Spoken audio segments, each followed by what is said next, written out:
Selamat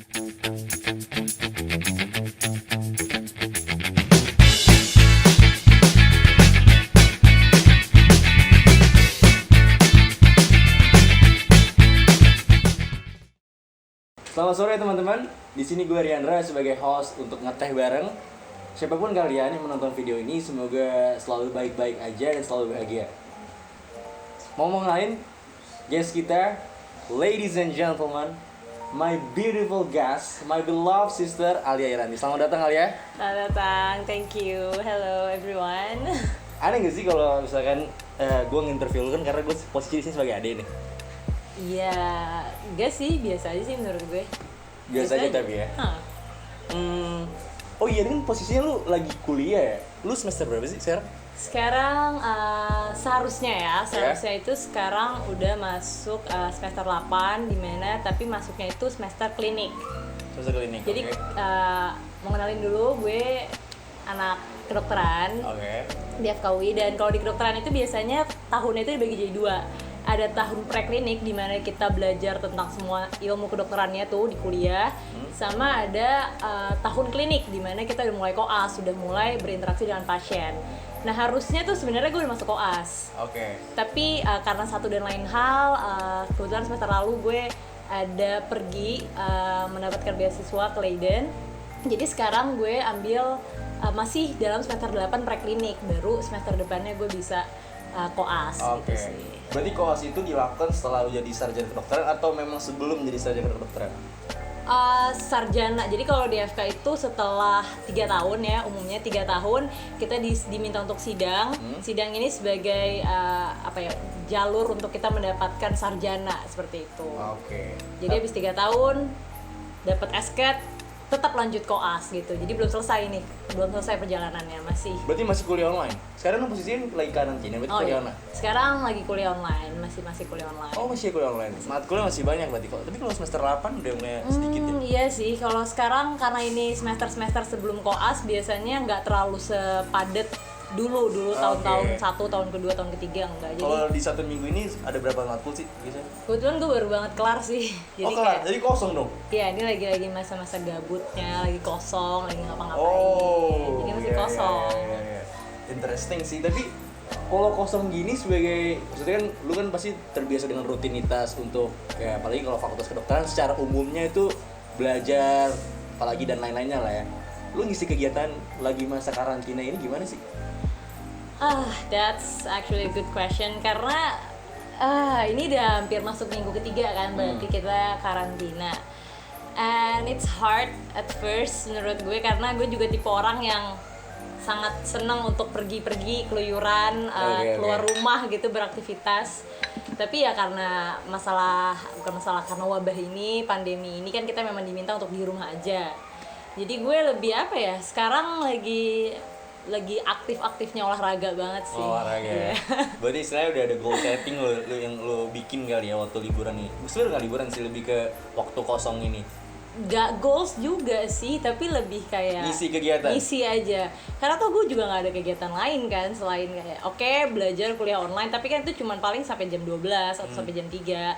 Dan setelah itu what else gitu, nggak ada. Jadi ya daripada gue nganggur, daripada nonton Netflix doang. Ya udahlah, udah kenapa sih nggak olahraga aja gitu. Tapi gue mau point out terkait ini sih, kan posisinya lo sebagai mahasiswa kedokteran ya. Menariknya gue dan Alia ini berasal dari keluarga dokter ya. Oh iya. Dan gue tuh anak terakhir, anak ketiga, Alia anak kedua. Terakhir yang pertama itu abang. Dari ketiga saudara ini, Alia lah yang mewakili, mengikuti, meneruskan lah profesi dokter.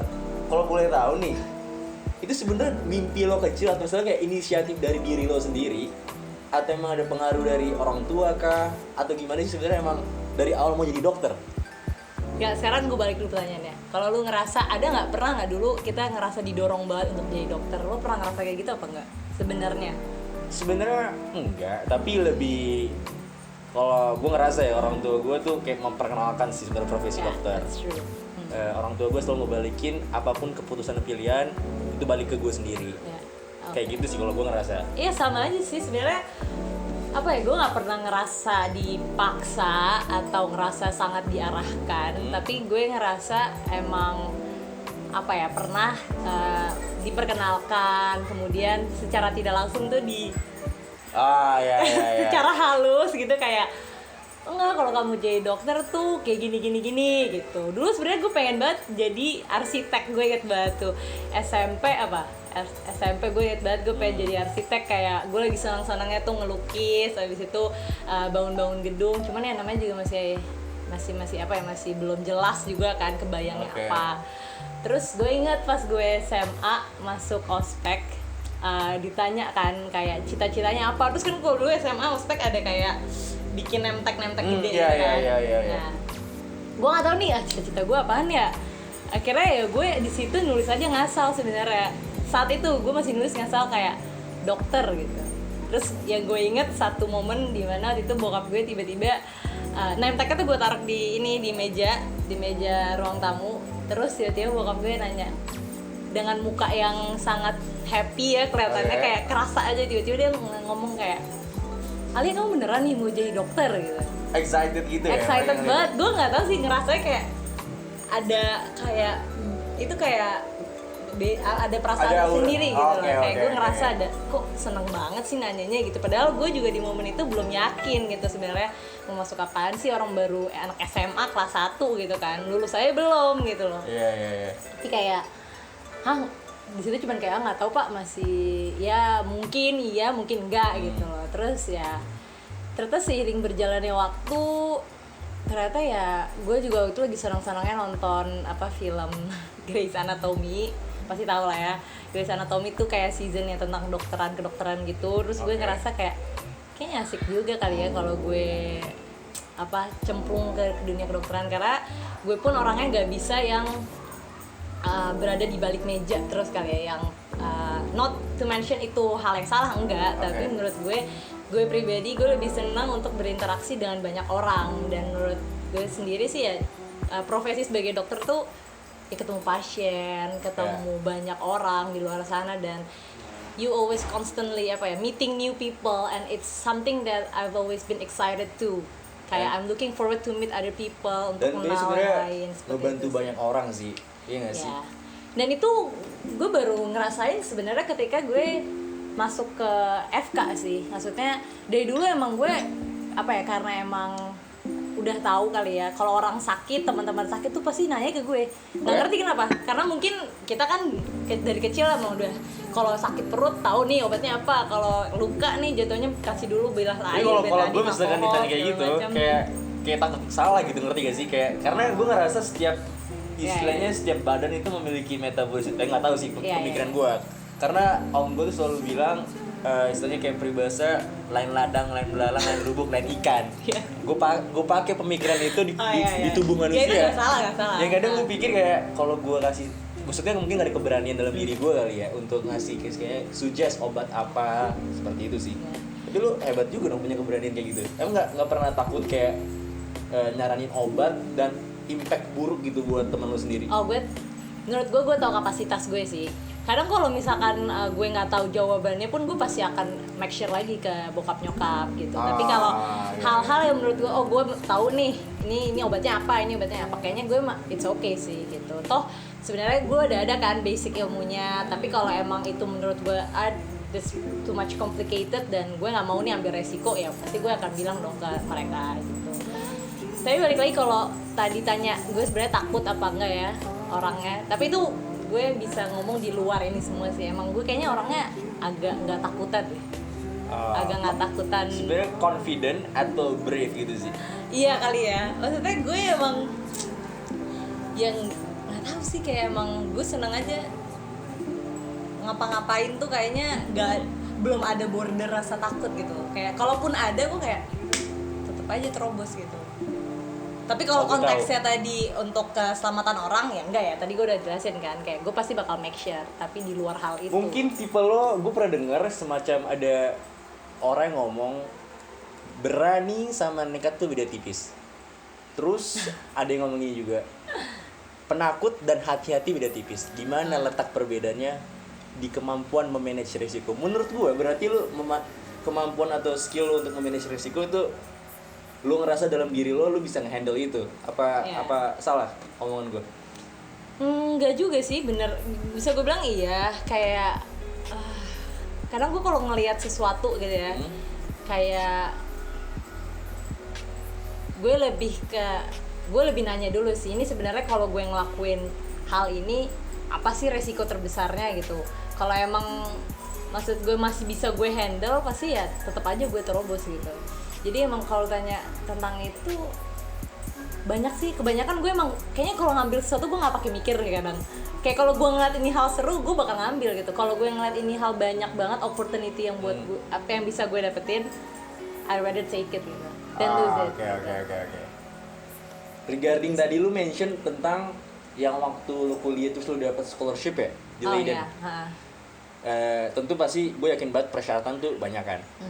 Despite itu, dan itu 2019 gak sih? Yep. Agustus ya? 3 Last bulan? Iya. 2019 dan 2020 awal lu apply internship di National Center Cancer Singapura. Iya. Gue pengen nanya sebenarnya dari tentunya itu kan kegiatan tersebut kuliah ataupun internship itu dilakukan di luar negeri, dalam arti di luar Indonesia. Yes. Ada satu hal yang gue tanya, lu sebenarnya kayak ngejar benar-benar pure tentang pendidikan kah, atau lu mau kayak mix up gitu sih? Lu pengen nyobain experience nih sekiranya kayak menjadi mahasiswa di Leiden ataupun misalnya kayak kerja mungkin, karena lu kan internship hitungannya kerja di luar negeri. Kayak tell me about yourself lah. Oke. It's an interesting question, benar. Kayak gue juga mikir sih, ini kenapa ya gue ngelakuin hal-hal ini gitu. Is it really the thing that I am patient about it, atau sebenarnya gue iseng-iseng aja sih gitu. To be honest, kalau masalah, kita bicara satu-satu kali ya. Kalau Leiden, kenapa gue mau ngambil, regards gue tahu gue akan lulusnya terlambat dibanding teman-teman gue yang lain. I mean it's not an easy it's not an easy step to take ya. Okay. Karena nggak semua orang mungkin mau untuk lulus terlambat, dan pasti orang-orang mau lulus tepat waktu gitu.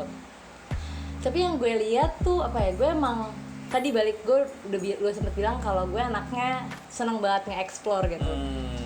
Gue bahkan sampai saat ini masih sering mempertanyakan gitu, ini sebenarnya gue mau apa sih, apa yang mau gue lakuin sih di dunia ini gitu loh. Kayak apa ya, banyak hal-hal yang masih I question things a lot lah gitu. Dan menurut gue dengan gue mengikuti proses Leiden itu salah satu opportunity gue untuk lebih grow lagi, untuk I can grow myself gitu. Gue bisa lebih berkembang, gue bisa mendapatkan experience tuh yang lebih banyak gitu dibandingkan orang-orang lain yang mungkin memilih jalur yang lain seperti itu. Kalau ditanya apa gue bener-bener fokus untuk ke pendidikan, ya pasti gue tetap mengutamakan ke pendidikan gitu. Tapi poin utama gue saat gue apply scholarship tuh lebih kayak gue yakin momen ini bisa bikin gue lebih berkembang, dan itu nggak terbatas cuma di pendidikan aja. Gue yakin di luar pendidikan pun, untuk gimana cara gue maintain diri gue, gimana gue bisa lebih mandiri, gimana gue berkomunikasi dengan orang-orang yang gue nggak tahu, gue nggak pernah tahu budayanya gimana, Belanda gitu. Dan kalau di Belanda itu sebenarnya bahasa tuh terbagi jadi dua. Ya mostly emang bisa bahasa Inggris, but not everyone could speak English gitu. Oh, bahkan di luar sana tuh belum tentu semua nggak semua bisa bahasa Inggris. Maksudnya lidah mereka masih lidah Belanda gitu kan.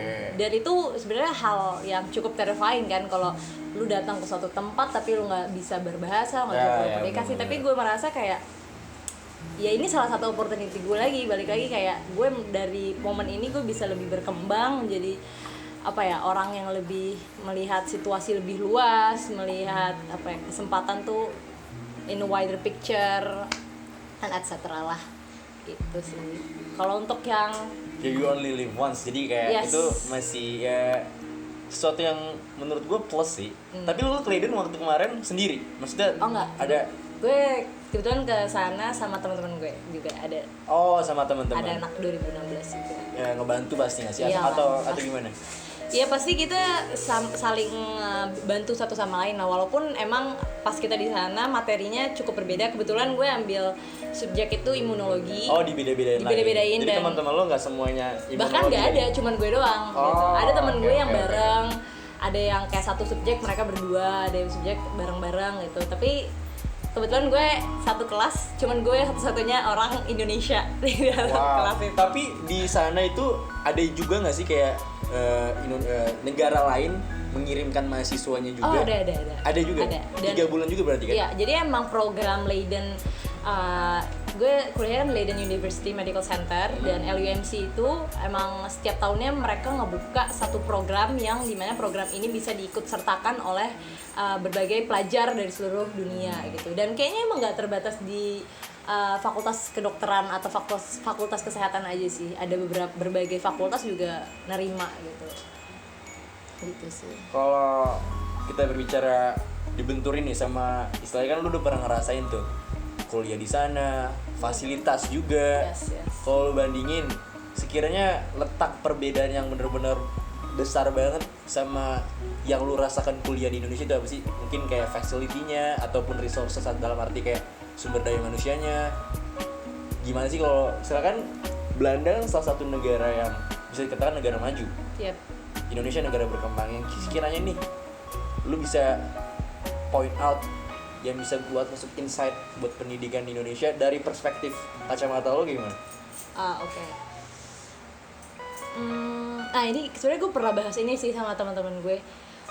Gue ngerasa sebenarnya pas gue kuliah di sana tuh gue nggak merasa ada suatu perbedaan yang signifikan dari konteks mahasiswanya. Oke. Kenapa? Karena kalau di gue ya, di FKU itu sebenarnya kita kan sering juga kan, kita kan kalau kuliah ada kelas bareng-bareng, ada juga kelas yang kecil-kecil gitu. Dan secara konteks aktif nih ya, gue bisa bilang secara konteks aktif, gue bisa bilang mahasiswa di Indonesia itu one step ahead justru dibandingkan dengan mahasiswa sana gitu. Kadang gue ngerasa di sini di Indonesia tuh apa ya, orang-orangnya emang bukan mahasiswa kali ya, mahasiswa itu nggak selalu melulu tentang akademis gitu kan. Mereka banyak banget ngikutin organisasi. Mungkin lo juga ikutan BEM kan, gue juga ikut BEM segala macam, dan itu one thing yang gue ngeliat tuh kita tuh one step ahead gitu. Tapi mungkin perbedaan yang gue bisa lihat ya, kadang mahasiswa Belanda itu mereka confidence, mereka pede, mereka kalaupun mereka salah, let's say mereka tuh nggak 100% semuanya bisa fluently speak English gitu. Tapi ketika mereka berada di depan dan mereka mau mempresentasikan, whether mereka terlihat lancar ataupun tidak lancar, mereka tuh tetap gue babat aja, gue tampilin apa yang gue bisa. Dan yang gue senang juga semua mahasiswa di sana tuh nggak ngelihat orang yang nggak bisa bahasa Inggris tuh sesuatu yang memalukan gitu.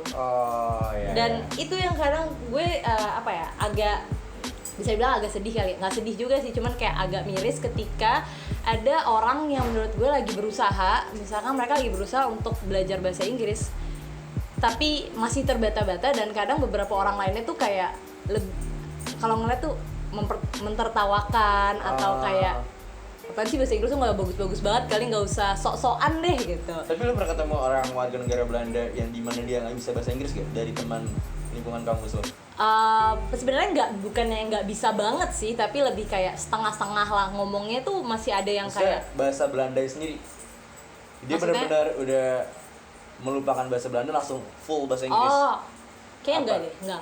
Semuanya bisa bahasa Belanda berarti? Semua pasti bisa bahasa Belanda karena itu mother tongue mereka, sama kayak kita, mother tongue kita kan bahasa Indonesia gitu. Jadi sebenarnya it's okay banget ketika kalian tuh nggak se-fluent itu. Bahkan gue ngerasa bahasa Inggris gue juga belum se-fluently itu gitu. Tapi gue merasa gue belajar di sini, gue pengen berusaha lebih baik dan gue emang pengen bisa gitu. Dan ketika kalian belajar untuk mencapai suatu hal, gak usah malu gitu, gak usah setengah-setengah. Walaupun ketika orang lain tuh di tengah jalan ada yang tertawain, ada yang bilang kita sok-sokan. I mean it's part of the process, and for you guys yang it's part of the process gitu. Bagian dari kehidupan, part of life. Dan buat orang-orang juga yang kadang suka bilang orang lain ngesok bahasa Inggris atau apa ya. Dulu gue sempat berpikiran kayak gitu.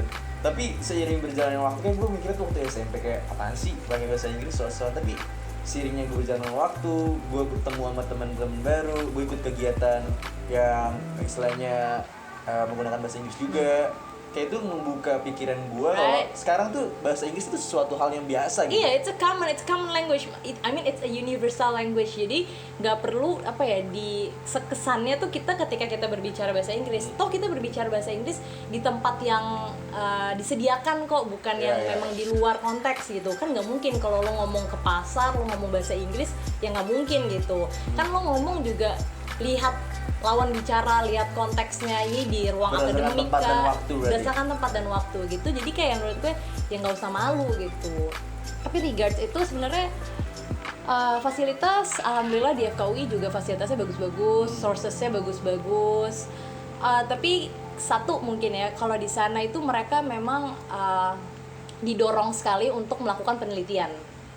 Dan di Leiden. di Leiden. Dan kalau kita ngebandingin jumlah penelitian yang ada di Indonesia dan di Leiden itu memang masih cukup jauh gitu.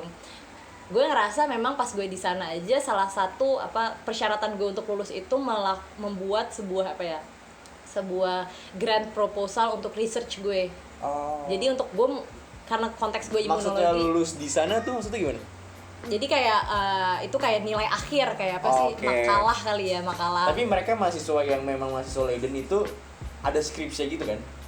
Kayak tesis, ya ada juga, ada. Tapi kalau untuk kemarin penilaian terakhirnya penilaian terakhir. Nah, maksud gue kayak itu salah satu hal gitu yang bisa gue lihat, emang mungkin di sana sangat didorong banget. Sangat didorong gitu. Sebenarnya di FKUI pun gue ngeliat fasilitasnya tuh emang udah cukup terbuka gitu. Fasilitasnya sangat, kita bahkan punya IMERI gitu. IMERI tuh Salemba ya? Iya, yang dimana seluruh departemen membuka untuk researchnya, untuk memajukan, dan itu memang tujuan untuk memajukan research Indonesia gitu. Mungkin saat ini kita masih proses, kita masih berkembang gitu. But I think it's a good start for us to untuk udah mulai to start melihat kalau penelitian itu sangat bermanfaat lah, baik itu di dunia kedokteran maupun bidang-bidang lainnya gitu sih. Tapi sebenarnya yang lain I think it's okay. Ya deh. Sikat. Buatan gini pasti enak nih.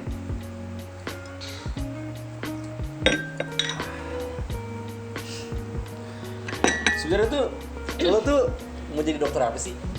Kayak dalam arti ya tentu lebih spesifik kemana, tapi despite itu lo mau jadi benar-benar pure dokter atau kayak pengen juga semacam misalnya kayak public figure nih, kita lihat kayak Tompi itu kan jadi penyanyi juga, atau benar-benar lo kayak seriusin di dokter atau kayak gimana? That's actually a question that's still hard to answer sih menurut gue. Why? Karena like I said before, kayak up until this moment gue pun sendiri masih mencari ini gue sebenarnya mau ngapain sih. Gue mau jadi dokter kayak apa, dokter bagaimana yang pengen gue lakuin, apa gue bener-bener pengen jadi dokter aja kadang masih gue question gitu. Hal-hal seperti itu yang sebenarnya gue udah masuk tahun keempat kan. Mungkin pada dasarnya anak-anak kedokteran tingkat 4 udah tahu jelas kali mereka mau masuk apa gitu. But here's the thing, kayak gue sampai sekarang masih explore diri gue seneng entrepreneur mungkin, gue pengen jadi public figure mungkin, jadi kayak there's a lot of possibility yang masih pengen gue isi. Kayak sekarang ya alhamdulillah kemarin gue sama saudara gue mungkin Adi juga tahu ya, kayak kita lagi bikin studi olahraga. Iya. Itu berangkat dari mana gue emang suka olahraga, dan gue ya di situ gue mulai merencanakan lah, ini kayaknya bisa nih bikin Move to Fit, follow ya. Move to Fit. Tapi lagi functional training lah yang booming banget kan. Iya, tapi itu juga bukan cuman functional training. Jadi bagi teman-teman, gue sedikit promosi kali ya. Jadi gue lagi bikin studi olahraga, namanya movetofit.id, kalian bisa follow. Dan di sini tuh kita bukan cuma nyediain kelas functional training aja, tapi kita juga menyediakan kelas-kelas lainnya kayak Zumba, kemudian Muay Thai, kemudian yoga, dan Pound Fit sama tadi functional training. Jadi ada 5 kelas nih. Nah, sebenarnya tuh kadang gue masih mempertanyakan, gue jadi dokter tapi kenapa sih gue ngambil jalur tuh ribet banget, kayak ada aja yang gue kerjain gitu loh, ngerti kan maksud gue? Kayak kayak kenapa sih gue nggak bisa stick with one plan? Tapi ternyata gue nggak bisa. Tapi kadang gue melihat dari rasa penasaran gue ini untuk melakukan sesuatu, gue ngerasa gue mendapatkan pengalaman yang banyak dan yang yang rasanya gue semakin nyobain ini, gue pengen nyobain hal lain lagi, pengen nyobain hal baru lagi. Mungkin gue nggak tahu sih ini bakal berlanjut sampai kapan. Gue nggak tahu gue bakal bisa nemuin kesenangan gue dan kepenasaran rasa ini tuh sampai kapan. But hey, at least up until today I still find it's really exciting. Itu sesuatu yang nggak bikin gue jenuh. Karena baik lagi di kedokteran ya, kerja lu kan belajar gitu, dan gue menyempatkan ada hal-hal yang di luar belajar ini, gue mencari cara nih biar gue nggak stuck satu hal dan gue nggak jadi jenuh gitu sih. Jadi if you ask me what kind of a doctor I wanna be in the future, well at this moment I still don't know. Gue belum bisa menjawab pertanyaan itu, but I really hope gue bisa menjawab pertanyaan itu. Mungkin I don't know how many years ahead, mungkin 2 tahun, 3 tahun, atau I don't know, only God know what's the best for me. Dan di saat ini gue cuma ngejalanin apa yang menurut gue enak di gue sih, apa yang menurut gue enak dan apa yang menurut gue bisa membuat gue lebih berkembang jadi orang lebih baik lagi dan bermanfaat buat orang banyak sih. But I'm so curious about where do you see yourself in the next 5 years? Karena umur lu sekarang 21 tahun kan? Ya. Berarti 5 tahun kemudian tuh lu 26 tahun. Where Alia seeing herself for the next 5 years? For the next 5 years, okay. Jadi Which gue mean 26 tahun. Apakah emang 26 years old, yeah, true. Sekarang umur gue 21, gue koas paling lama mungkin insya Allah 2 tahun ya. ya? So, dalam 2 tahun ini gue gak bisa ngejelasin apa-apa dong. Berarti sisa 3 tahun. 3 tahun. Gue sebenarnya pengen sekolah di luar lagi sih. Sekolah di luar. Gue pengen sekolah di luar lagi. Gue masih kemarin tuh bikin sekolah gue di Leiden, terus gue berangkat ke Singapura tuh buat gue pengen ngelihat dunia tuh lebih jauh lagi. Sebenarnya dunia segila ini, seseru ini tuh kayak gimana sih gitu, di luar comfort zone gue saat ini. Gue pengen banget sih sebenarnya kuliah di luar lah, insya Allah. Kalau emang jalannya Scholarship, gitu. beasiswa. Amin ya. Siapa sih yang nggak pengen? Siapa sih? Gue pengen banget sih sebenarnya. Insya Allah kalau emang jalannya dan emang diizinkan, gue pengen ambil sekolah di luar. Jadi 2 tahun koas, terus juga 1 tahun internship, oke. jadi 3 tahun, and then the rest of 2 years Terus gue. semua dipakai buat intinya buat pendidikan kedokteran lah. Yeah. Oke. Alia Irianti, thank you so much for having this Thank you so conversation. much for having me. I hope you have a great time in here. I do have a great time. Maksudnya jarang banget kita juga kita sering sih ngobrol-ngobrol kayak gini, cuman it's kind of new things for me dan it was fun mengisi karantina waktu-waktu seperti ini, right? Anything else you want to add? Enough. Is enough? Yes. Oke. Sorry kalau ada salah kata. My name is Riandra. And I'm Alia Irianti. Happy self quarantine and see you at work.